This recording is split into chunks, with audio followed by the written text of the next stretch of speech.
This is Sg2 Perspectives, a conversation with Sg2 experts and industry thought leaders about the biggest trends in healthcare and what we expect that's going to mean for the future of healthcare delivery.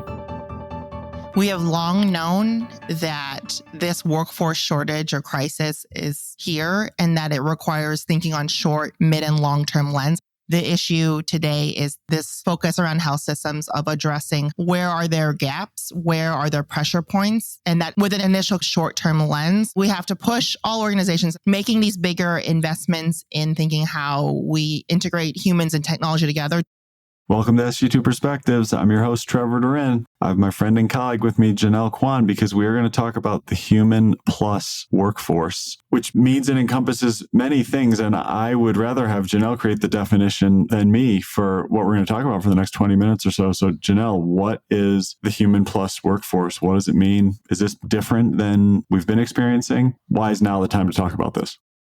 Little background, I think, of where we are in terms of thinking about our workforce. One, stating the very obvious, we have these prolonged shortages and our ability to fully meet the totality of our patients' needs, which are continuing to increase, requires efforts beyond relying solely on humans to get that work done, despite a lot of meaningful efforts to try to redesign our care model, approaches to how we deliver care. At the same time, we have technology proliferating and increasing opportunity. But right now, we've only used that to address workforce pressure rather than using it as a catalyst for fundamentally changing our care model. That's where we think of the need for a human plus workforce. So that's where humans and technology enabled by a digital first platform allow the technology and the humans to work as a unified team. This is a way that we think of transitioning us from episodic care to care that's continuously care orchestration and forcing us to figure out how can we rethink what work itself looks like, who does that work, and how that work's completed. There's work today, if we're willing to make a bet on, that's done by humans that doesn't actually need to be done by humans. And our clinical workforce is not immune to that. Hosting a podcast better not be one of those areas. You're under direct threat. How are health systems thinking about ROI? We've talked about this with Andrew a little bit in terms of AI adoption and how systems are measuring success in the short term. Is this about expense management? Is it keeping providers happy and loyal? How are systems trying to think about ROI? You're going to get an unsatisfactory answer of all of the above. It's very much a dynamic conversation health systems are still having. Ambient documentation is an example of that. Is it sufficient enough to have providers feel like they're supported and they have a reduced cognitive load? Or should we see productivity gains? The same applies here more broadly about human plus. There's an effort to figure out as our workforce, how do we keep reduced levels of burnout and turnover and joy at work? But at the same time, labor costs will continue to be the dominant force in costs. How can we accept that, but also manage costs? Because the simple act of just hiring more people is driving exponentially costs. It's the intersection of the ability to manage costs, but also better manage our existing workforce, both from a productivity lens, but also fulfillment and engagement at work. It's very much an open-ended question that health systems are still trying to reconcile themselves around. The ideal world they see is a place for both. All right, hard theoretical questions to start. Now, give me some examples. Like, where are the best opportunities? Maybe it's at the disease state, at the service line level. Where are we already seeing the human plus workforce make an impact? When we think of some of those medicine-based specialties like diabetes and endocrinology, there is significant opportunity for a human plus workforce to take a really active role in the identification, management, and treatment of this patient population. And that spans the entire continuum of care. That can be the ability to risk stratify patients. That can be the ability of having things like a virtual first model that allow patients to primarily manage their care with some guidance and support from clinicians. And in those cases, there's worlds where some patients will interact a lot less with their clinicians, and while others, it's a model they'll actually spend more time with them based on their acuity and the totality of their needs. If we think about some other specialties, like colorectal cancer is a nice example of it, those opportunities seem to sit more within specific phases or stages of care. In colorectal cancer, where we see most of the momentum is around supporting improved colorectal screening cancer efforts. How do we risk stratify patients? How do we use AI's additional set of eyes for our clinicians to be able to spot polyps that are maybe misdetection from the human eye? There's opportunity everywhere, particularly unique opportunity among some of our medicine-based specialties where there's a lot of ongoing and monitoring and management as part of caring for our patient population. And that's a particular area of interest because that chronic disease burden is so high and where we know some of those specialty physician shortages are most pronounced. In your research, was there any equity concerns as you zeroed in on medicine chronic conditions that were potentially better candidates here? Thinking from like the health system lens down, if I'm super cynical, you could look and say, so we're just going to have the people deal with everything that's on a procedural pathway, and we're going to have the machines interact with people who it's just medical, ongoing, and chronic. I'm oversimplifying what you said, but were there equity, payer class concerns that came up in your research or in how systems are applying it already? You always have to have an additional critical lens when technology is a part of that solution. We see technology here as not necessarily replacing the care, but trying to provide a way to provide an additional level of intention and personalization. So as an example, we may be working with a patient population that's underserved, that has connectivity issues, and care coordination is at the root of it. So how can technology be a way to address that access? What are other roadblocks to adoption? Without leading the question too much, what's been tone from physicians?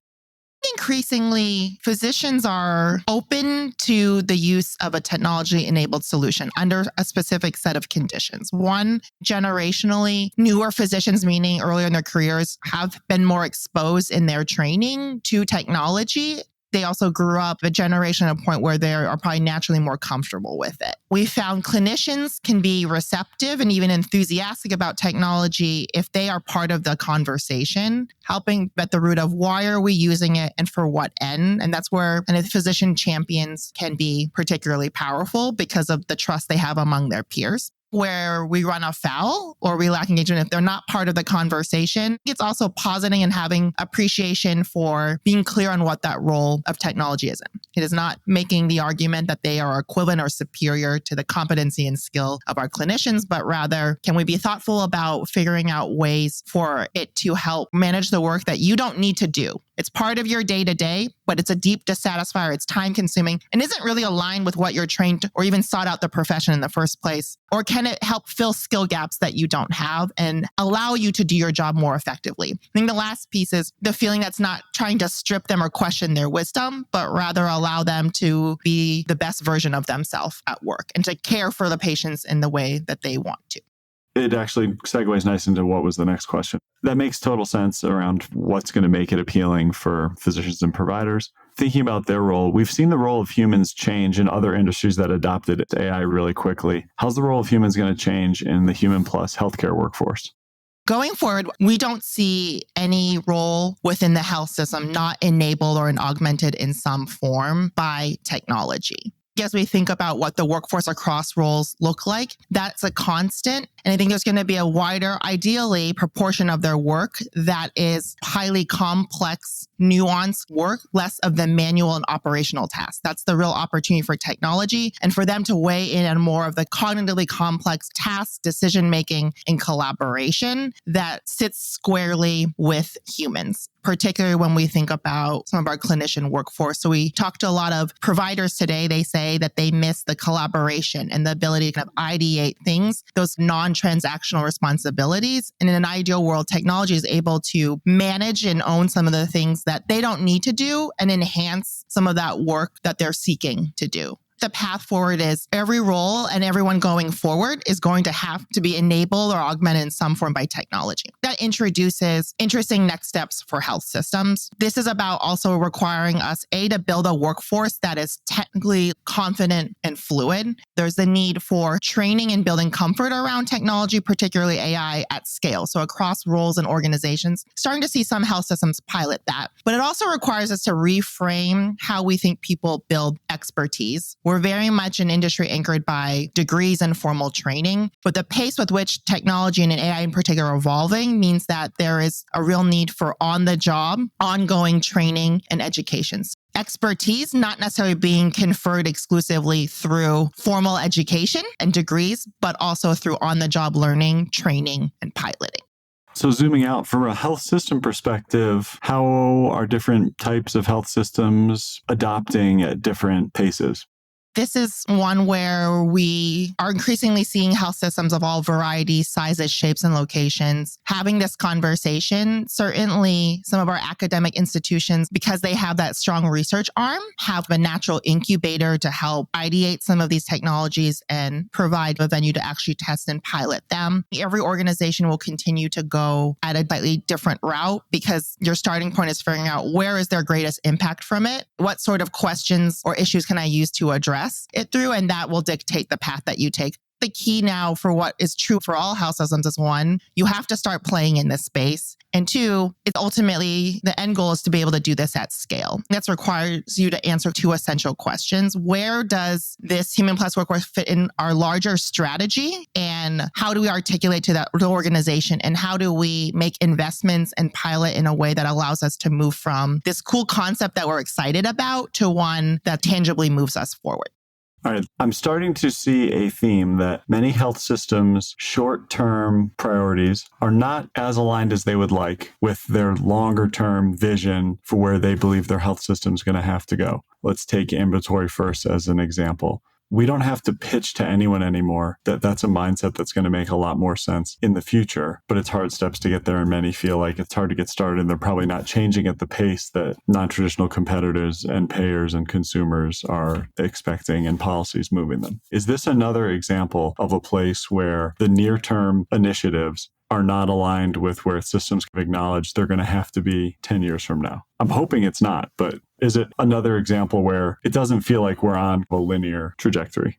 We have long known that this workforce shortage or crisis is here and that it requires thinking on short, mid, and long-term lens. The issue today is this focus around health systems of addressing where are their gaps, where are their pressure points, and that with an initial short-term lens, we have to push all organizations making these bigger investments in thinking how we integrate humans and technology together to address some of these long-standing issues. Putting in that work today is a near-term solution, but also foundational for us to fully realize the long-term vision of a stable, sustainable, scalable workforce.